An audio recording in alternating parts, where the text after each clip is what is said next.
So hello everyone, I'm Nishant and I'm posting another video from Dax Freak. It's been a long time. I haven't posted any video. I did not got, didn't get enough time to actually work on certain new features which have come out, and I was quite busy in my other tasks. But anyways, I'm back, and today what I'm going to discuss with you all of you is uh, basically I want to only uh, this is my date and this is my sales, right? It's pretty clear that I've just dragged my date from my date column and sales from my sample data set, right? So what I want to do is I want to only highlight maximum sales and minimum sales. So I think the maximum is this and the minimum would be something close to this, I think. Yes. So what I want to do is that right now, if I go to my data labels, all the you're seeing all the data labels, right? There is no option in build functionality where you can actually highlight min and max data labels on your visual. So what I'm going to do is I'm not going to create multiple measures. I've seen a lot of people create multiple measures and drag both of them and change the color. So we don't have to do that. We'll only create one single measure, and I'll explain you that how you can only highlight this number and this number maybe in your visualization, right? So I've already created a measure. I'll just quickly go through it. So min max labels. The name of measure is min max labels. I've created a variable max x. So max x all selected date total sales. So what max x is going to give me?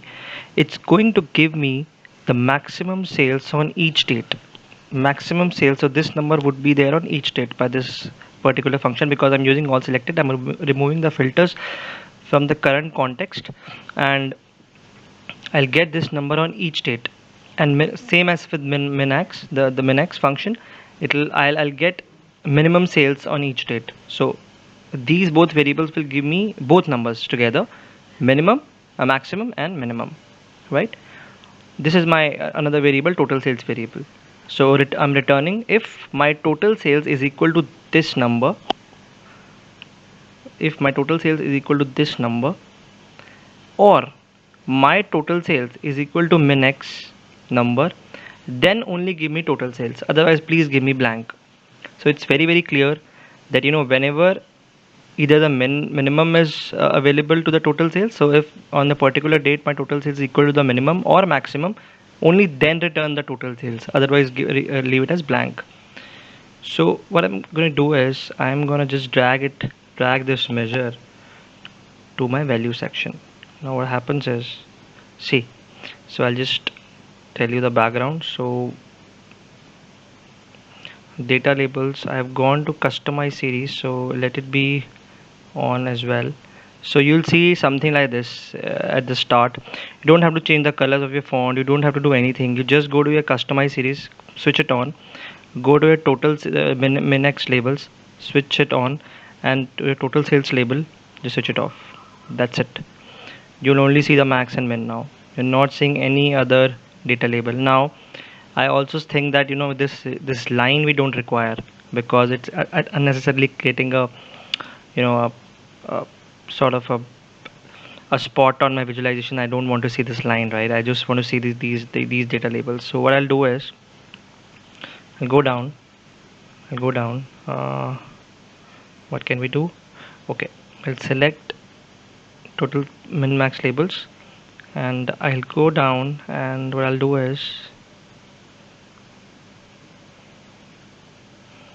maybe in the shape sections, yes, in the shapes section I'll okay, again I have to select this min max labels, and the stroke width I'll reduce it to 0. Can you see the line has gone? I've removed the stroke width from only the min max labels, and if I want I can just click on show marker, so it will also mark as well. It'll have a mark, and again you can only see these two labels here. It's a very cool trick to highlight in your data set. So whenever you want to just highlight the minimum and maximum on your data set. You can use this measure and you'll get the results. It's a really cool trick, guys. You can implement this in your dashboard as well. Right? So this is what I wanted to discuss today with you. I'll come again with a very cool trick and a new DAX function. This is basically, it's a combination of min max, min x, max x, and all selected, plus a little bit of tweak with the formatting of Power BI. Thank you once again. Have a good day. Bye bye.